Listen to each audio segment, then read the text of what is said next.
Hi, welcome to episode 2 of Everyday NLP Bites, season 1. My name is Florence Madden. I'm an NLP trainer and coach based in Cumbria in the north of England, and also the author of 2 books. The first is The Intention Impact Conundrum, which is based on my course, Personal Effectiveness at Work, that I run in the Lake District. And the second I co-wrote with my friend and associate Eleni Sarantanu, which is called Everyday NLP. And both books are available on Amazon. In this series, I'm looking to explore in bite form some of what I think are really key everyday concepts that can help us from the world of NLP. And the subject of this episode is cause and effect. Now, cause and effect is something that we're pretty familiar with.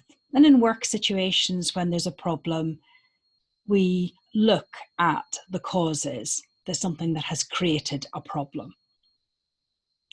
And NLP apply this concept also to our life and work and achieving outcomes.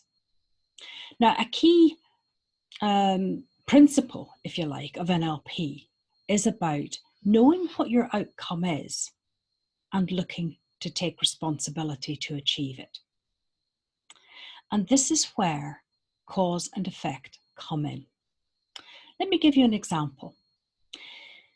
If I go to a supermarket and I park in one of the handy spots near the door, then the chances are that somebody else who is of the same mindset of just nipping in very quickly to get something because they're in a hurry, there's a greater possibility, I think, that when I come out, that someone will have perhaps opened their car door with a little less than care and perhaps dented my car. Now, if I come home complaining about how someone else has behaved, then I'm at effect. I'm not saying my complaint isn't justified, and I'm not saying it's okay for someone to dent someone's car. What I'm saying is that when I put myself at effect, I'm a hostage to fortune. I am depending on other people behaving differently. And here's the thing, the only person whose behavior I can directly control is myself. On the other hand, when I put myself at cause, then I'm thinking, okay, what could I have done about that? Or probably more importantly, what can I do about it going forward? And in that case, it may well be, well, park in one of the spaces further away where there are less likely to be other cars around. It's, a fact of life that people are sometimes selfish or uncaring or unaware of the effect of their behavior.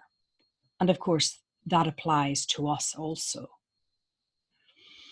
But when all we do is complain and point it out, we're stuck.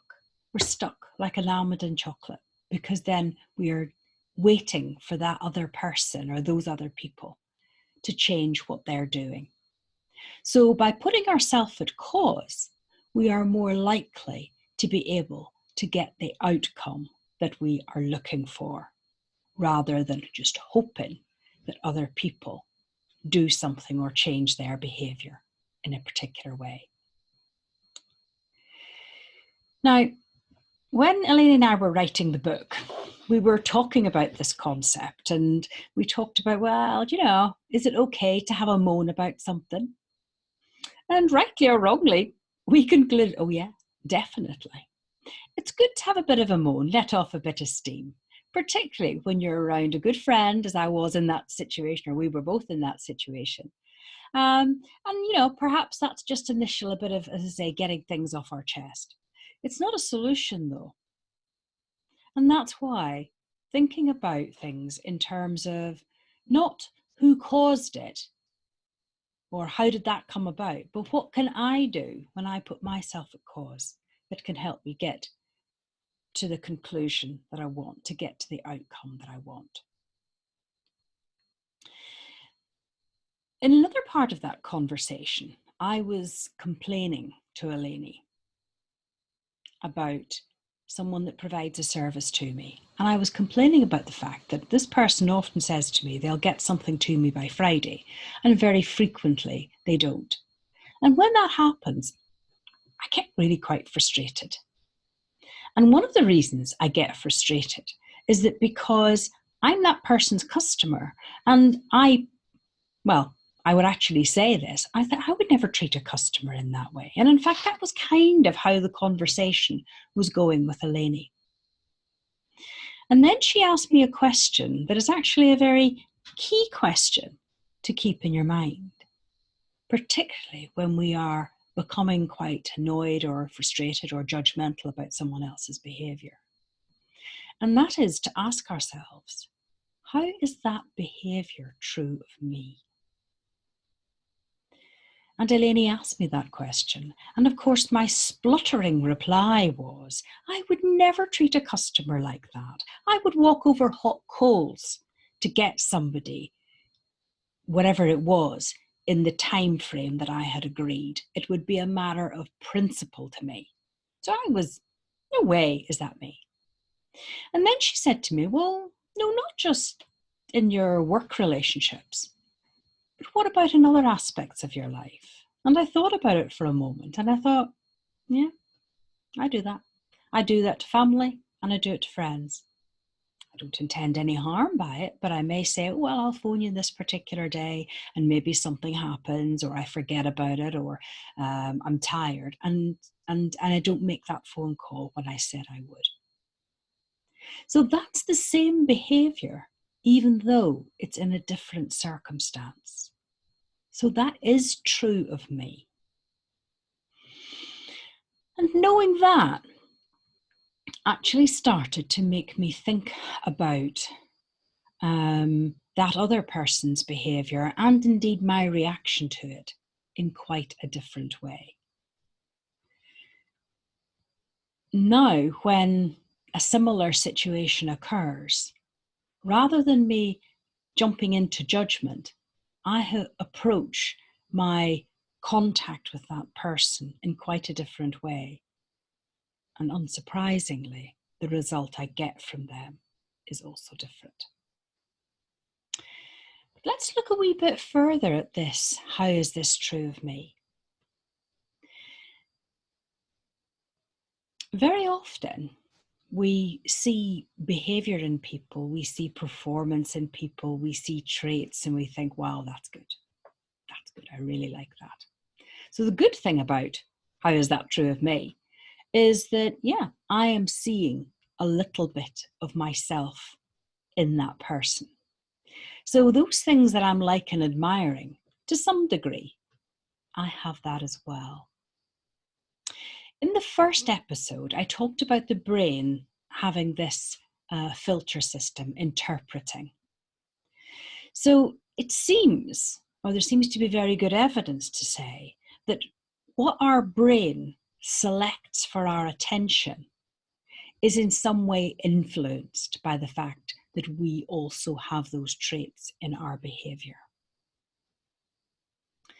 So that's pretty good. When we see things that people are doing really well, there's a bit of feedback back to us. But also, when people are doing things that we don't think are right, or we don't think we approve of, or in some way we think that person needs to change, then rather than complaining, then think, well, okay, well, what can I do about it? And that might involve giving that person some feedback. But before we give that feedback, thinking, well, that thing that you want the person to change, how is that true of me, is likely to change how you frame that feedback. You're likely to give that feedback in a far more respectful, more kind, much more constructive way than perhaps you would do, or we would do, if we went into thinking about it in a judgmental way. And unsurprisingly, that feedback is likely to have far more beneficial effect when we say it in a way that it's clear that it intends to help somebody rather than feel as if we're being judgmental or critical of them. So thinking about what's the outcome that we're looking for, putting ourselves at cause, thinking, what can I do about that? Puts us in a far more powerful position. And if part of what we want to do something about involves somebody giving somebody feedback, then thinking, before we say anything, how is that true of me, is likely to deliver that feedback in a way where it is more likely to be used and acted upon. So thank you for listening to this second episode or watching it on YouTube. As ever, you can get further information on my website, which is www.florencemadden.co.uk. There's more information there on the services I provide and the courses that I run, and of course, a way to contact me as well. So I hope you'll join me for the next episode, which will be coming along very shortly. Thank you.